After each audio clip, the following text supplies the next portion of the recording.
Welcome to the Open to Hope Show. I'm your host, Dr. Gloria Horsley, with my daughter and co-host, Dr. Heidi Horsley. This show is brought to you by the Open to Hope Foundation as well as the Compassionate Friends. Well, Heidi, you and I were talking the other day about how many people that come to the Compassionate Friends have had traumatic loss.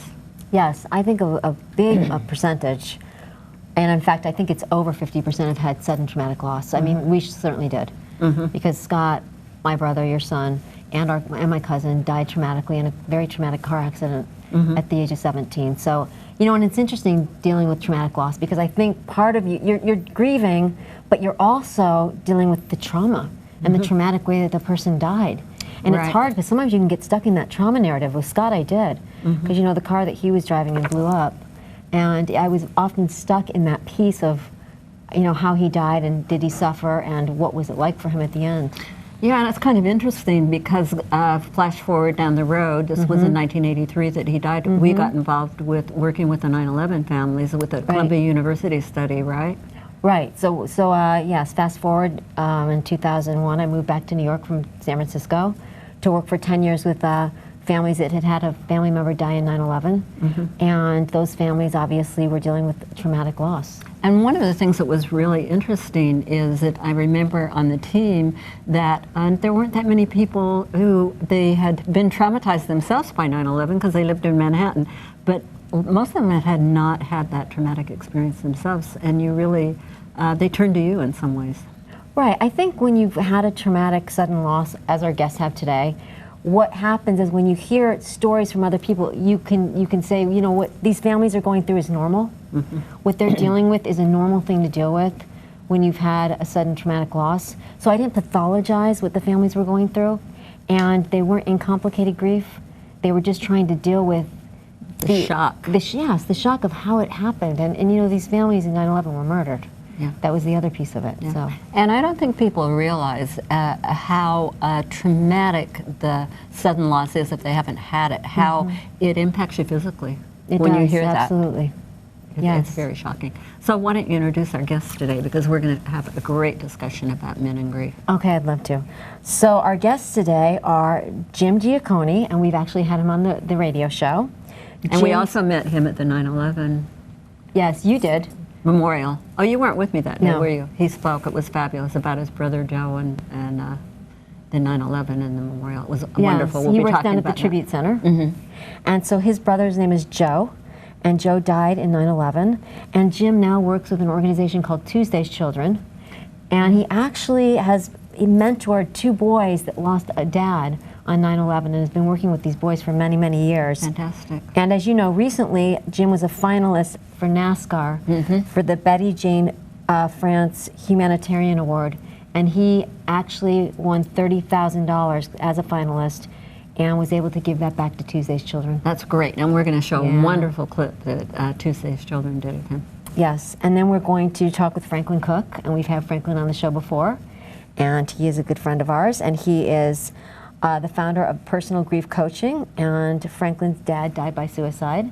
And we're going to have another guest on that we've also had on before, Eric Marcus, and he is the author of Why Suicide, and he's a New York Times best-selling author, and his father also died by suicide. So we've got three people through traumatic events. Yes. Well, welcome to our show. Hi, Jim. Great to have and you Franklin on. and Eric. And Eric, wonderful to have you guys on, and we're going to be really interested in hearing about your take on men and grief. But before we get started, congratulations on your award. Yes, that's amazing. Thank you. Really, and all the fabulous work you do with Tuesday's Children. Just talk a little bit about what you do with them. Well, this February will mark 10 years I'm with the two boys, Wow. Nicholas and Matthew. They're 17 and 15 now, and they were 2.5 and 2 months old when their father was killed. Their father was in Tower Number 1. He worked for Marshall McClellan. And Tuesday's Children gave me the avenue to find a way to give back, and I found that that therapeutic value in volunteerism, because if the boys get half of what I get out of it, it's a win-win. I love it because you're all coming from a place of loss. Yeah. And you know, you're giving them I know you've said before you're not replacing their dad, but you're just an older man that they can go to, right? Well, their mother just texted me just recently that she thinks that the boys have now officially surpassed me in maturity levels. We do guy things. Yeah. We do boy things. I don't know if you have the clip, but we built a hovercraft, and it was a really cool project. And we just get along really well. They're really good kids too, and their mother did a fantastic job raising the boys by herself with her family support. But the boys are good, and I kid their mother that I try to dirty them up a little bit, roughen them up a little bit. But it's been just a rewarding. And the fact that you all had a loss in the same way on 9/11, and you also do things down at the museum, right? Not in the museum, yes. Okay. Every once in a while I do speak at the auditorium, but more frequently I found the Tribute Center in 2009, the Family Tribute Center down on Liberty Street. And it gave me, I noticed that after September 11th, when I would speak of my brother to even my closest friends, and for different reasons, my wife even, I would see how uncomfortable they would become with the subject. So I stopped talking about my brother. Wow. And the Tribute Center gave me an avenue to have a voice. They gave me an outlet. There were people there that were there to listen to me talk about my brother, and it was almost like the sun was brighter. It was an amazing transformation. So the Tribute Center is a place people can go and hear the stories of people that had someone die that day in the Trade Center. Correct. Is that right? There's a few hundred of us volunteers that we take people on a walking tour around and on the September 11th Memorial. And at the end of the tour, we usually give our personal person-to-person story. We can be rescue and recovery workers, we can be people that escaped the buildings, tenants surrounding the buildings, Red Cross workers afterwards. All of us come from a different, that was one major thing I learned also becoming part of the Tribute Center, was that I really was only looking at it as in tunnel vision of being a family member. And when I got down there, the breadth and width of the amount of people and how deeply and differently affected people was a big lesson to me. Well, and I know you went down and Jim brought you through. Yeah, it was wonderful. Well, let's take a look at the clip. I wanted to show this NASCAR clip, and then let's talk a little bit more about grief and loss in men.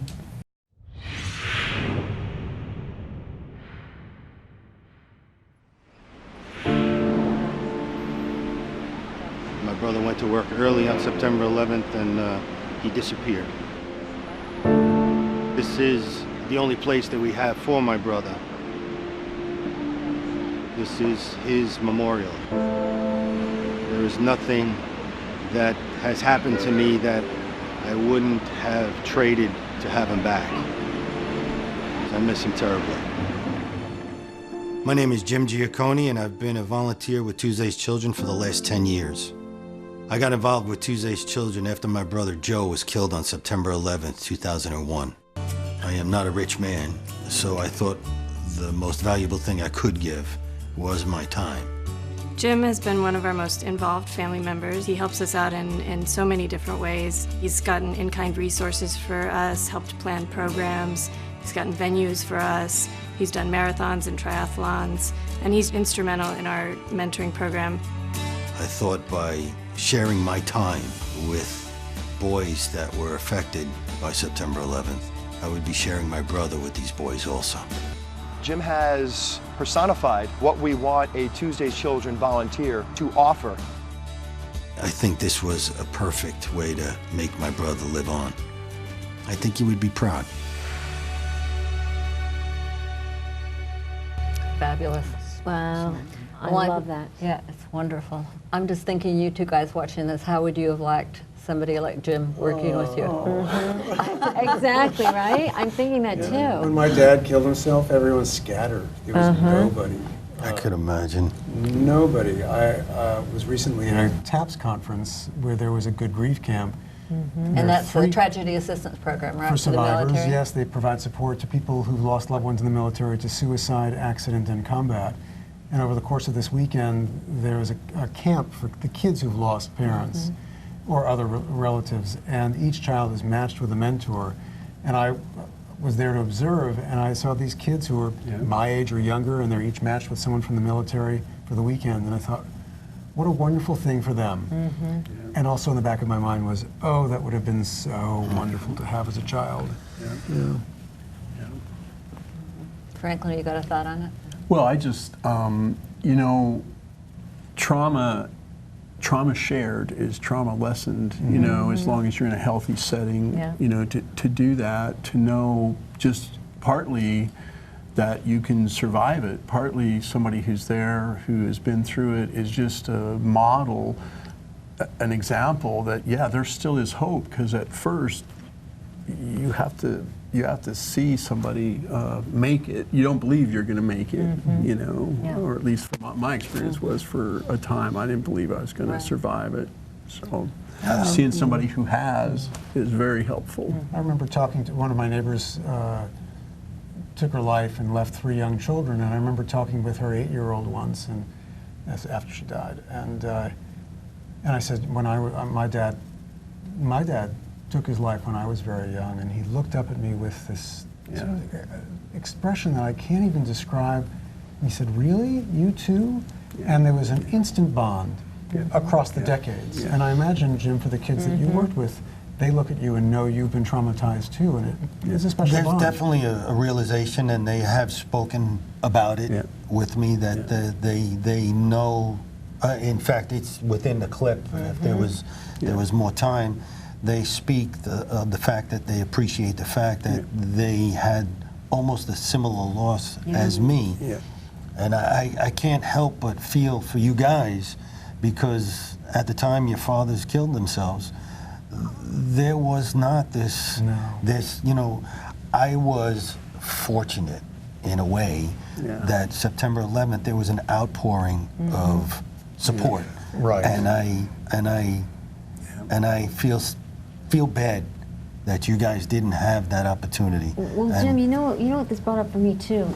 It was interesting because when we talked to Franklin and Eric on a show previously, they said, you know, when you tell someone that someone's died by suicide, there's not a lot of support and people kind of don't want to talk about it. But you said something similar, which I was surprised about. Well, people don't realize. I don't know if you call it etiquette or manners, or I've been, by good friends, introduced in new groups as Jim Giaccone, his brother, was killed on September 11th, and that's like, you know, you throw a blanket over any conversation that you could possibly think of. And the other thing is that I wouldn't bring it up, you know, in the beginning, I wouldn't bring it up. I wouldn't tell people that, because it would be like, you know, stabbing the conversation completely. And is it weird to have, since it was such an international and national tragedy, is it weird to have that as part of your identity now? That is become, and you know what, I've come to accept that as my identity now, because I you know, I'm here on this show. I'm with the boys 10 years. I got national recognition. You're at the Tribute Center. I'm at the Tribute Center, and it's all part of my way of coping and my way of healing, or every one of those aspects. And I think for all of you, your way of showing the world that, look, you can not only survive but thrive eventually. You know, there will be hope eventually. If you've lost it, lean on ours, kind of thing. It took me many years to find, you know, the Tuesday's Children gave me an outlet to, like I said, to make my brother live on. Absolutely. But the Tribute Center gave me a voice. It gave me a place to be a participant. Now, I know you guys work in the grief and loss area. Does that give you a voice?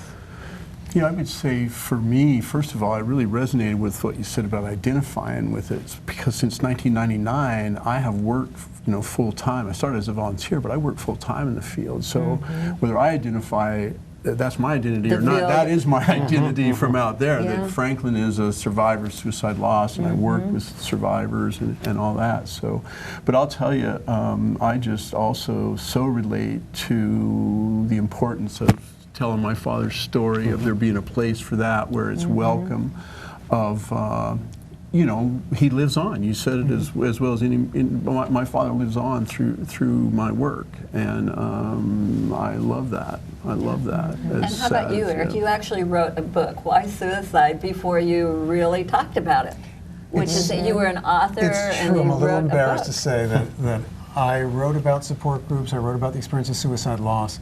My book is a question and answer book on everything Well, around it's a suicide wonderful loss. book of a lot of great information. Thank you. Well, about I'm suicide. wondering if it was easier to give voice to it through writing. It was Initially. Yeah, it was, and I could interview people at a remove. And then when my sister-in-law took her life 8 years ago, which was nearly 40 years after my dad's death, I was so undone by it that I actually sought out a support group. Now, support groups aren't for everybody, and there are a lot of men for whom support groups are really the wrong thing. I've talked to men who benefit from one-on-one therapy. They don't like being in a group.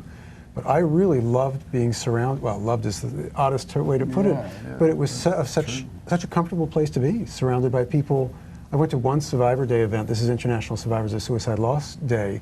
When I worked for the American Foundation for Suicide Prevention, I tried to go to a different one every year in a different place, and I was in Louisiana. And at this event, people had a meal before the program, and each person introduced himself or herself by saying, "Hi, I'm so-and-so, my son killed himself." It was so mind-blowing that here were all these people talking about, in such an open way, about their losses, and I felt like they are my people. I understand them in a way, and they understand me in a way that even my therapist couldn't understand because he hadn't been through a traumatic loss. It's a common bond that breaks down that initial wall that is up. So it's Do you want to comment on the shock of hearing it for a guy? the shock of hearing. That someone has loss. died, that your brother's died. Oh, that Suddenly and traumatically. I mean, how does a guy deal with that? all of can these cry guys, and, all you of know. these guys were in the prime of their lives. Yeah. They were young, relatively young guys that had a long. 43. Okay, 43, 44, 49. Your father. My father was 49 They were years all old. in their 40s. Absolutely. And they're relatively in the prime of their life, Yeah, and yeah. suddenly, in an instant, they're gone. Yeah. What happens for a guy? I always liken it to a hatchet at the, to the base of my skull. It felt like that. And then you were young though when your father killed Yeah, himself. and I reacted the way many children do. I didn't cry. I didn't publicly anyway. And very quickly I was told that I was the man of the house, the man of the family, and I had to take care of my mother. So I was. Didn't the man. everybody get the message, take care of your mother? Yeah, everybody. Everybody. Siblings get that message. Yeah. Be strong Of for your course, parents. Of course. Yeah, Yeah.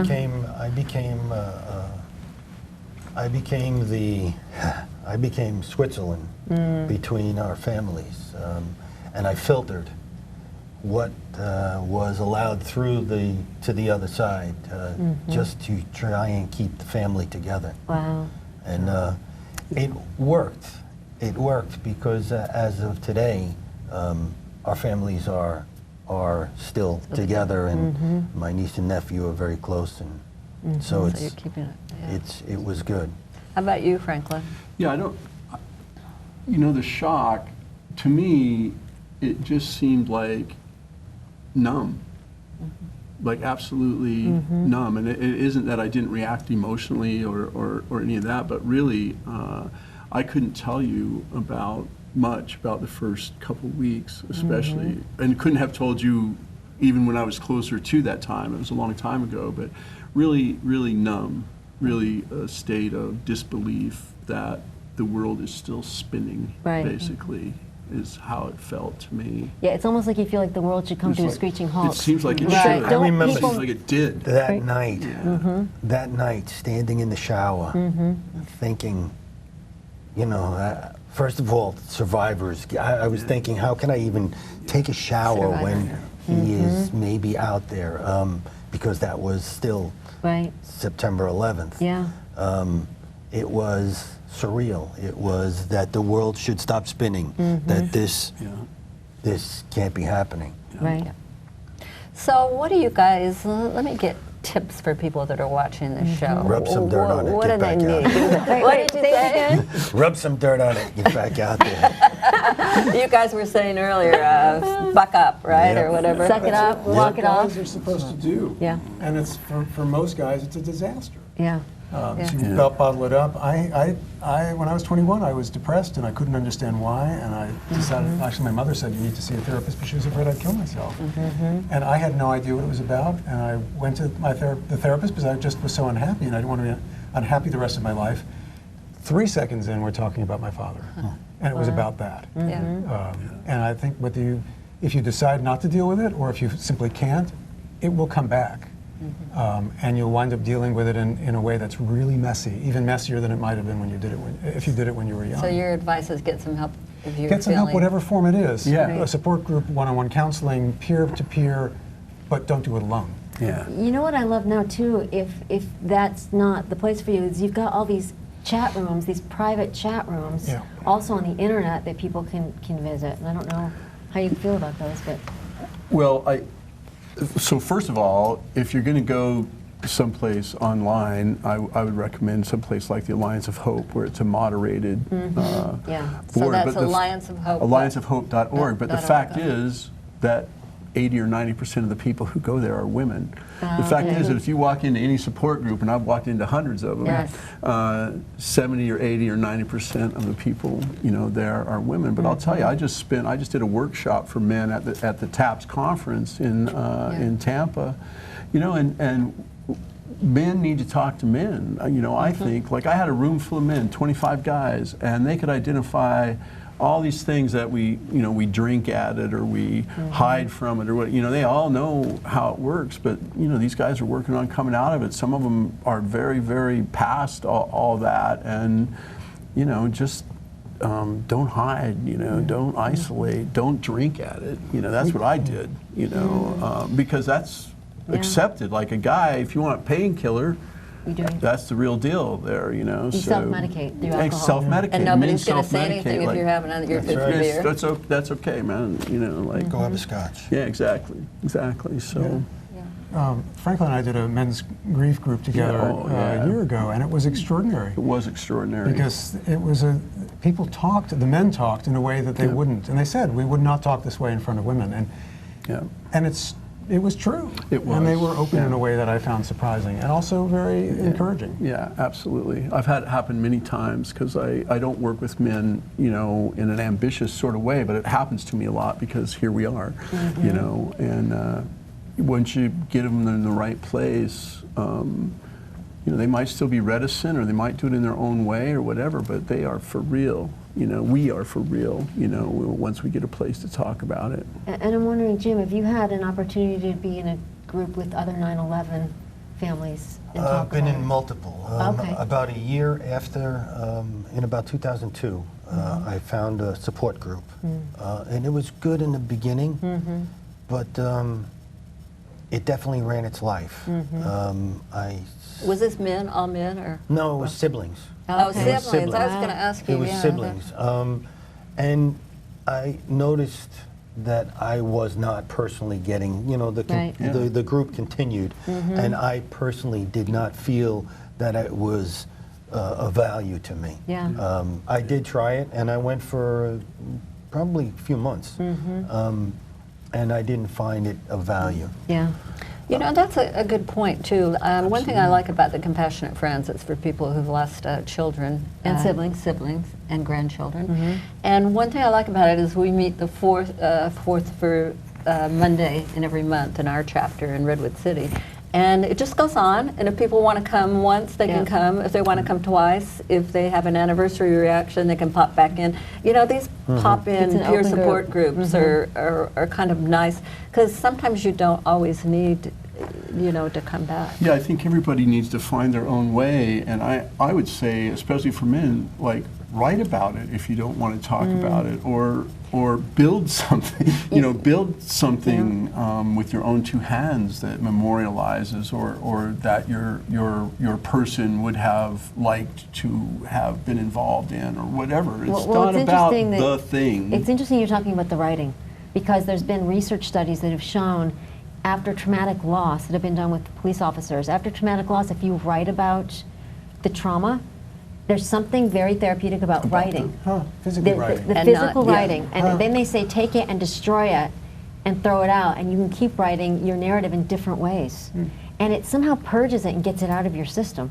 Because you know, with trauma, we can get stuck in that place. Yeah. Oh my gosh, how did they die, and were they suffering, and what was that like at the end? Well, we spoke about the tribute tours that I give, and when I tell my story, within the story, I tell the fact that as of September 11th, my wife had never seen me cry, and I would know her for 20 years up to that point. Right. And now I cry all the time. I allow myself to cry. It's just the new Jim. It is like something changed inside of me that day, and it took me 8 years to find that I was okay to cry, and I frequently cry now at happy things, sad things. Yeah. I cried at That's Marley and Me. interesting. I cry all the time. You guys are shaking your Yeah, head. Do you absolutely. identify with that? Absolutely. That's interesting. Yeah, I didn't cry for 20 years, and now I'm making up for it. And Eric, you said the same thing. You said that's when your exactly dad died, right. you didn't cry, right? It was very private. No, I didn't. But now you guys, it sounds like, are at the embracing funeral, your I was emotions. the most stoic little boy, and I can see in my mind's eye now this little boy, and I think just how sad. You know, there was no one there that I felt comfortable being that way with. But a lot of it had to do with other men saying to me, "You're the You're man. the man. You're Suck the it man up." of the family." Big boys don't cry. Yeah, and that's a disservice we as men do Yeah, to absolutely. children. Absolutely. Yeah. So you're all saying find someplace, something. Find it. Something. Yeah, there is outlets out Yes. there. And what works for you, you don't have to go someplace like maybe counseling isn't for you. I've been to hundreds of hours of counseling. There are some people who just don't like that modality, you know, or that doesn't work for them. For me, at a time, that was very important for me to get one-on-one with somebody and dig into it, you know. And That I'm always worked. saying, if you don't like your counselor, Find find a a new one. different Yeah, one. that's Like, right. I feel like when people come to me their first session, it's to find out if I'm a good fit for them. Yeah. You know, shop around. And so we're going to end on that. Shop around, people. Look, you can go to your local hospice. You Yeah. can go to all sorts of places. And thank you all for being Yeah, on the thank show. you. Thank Give you us a very quick. You get your Why Suicide at Barnes and Noble. Why Suicide is available at Give us your barnesandnoble.com. website.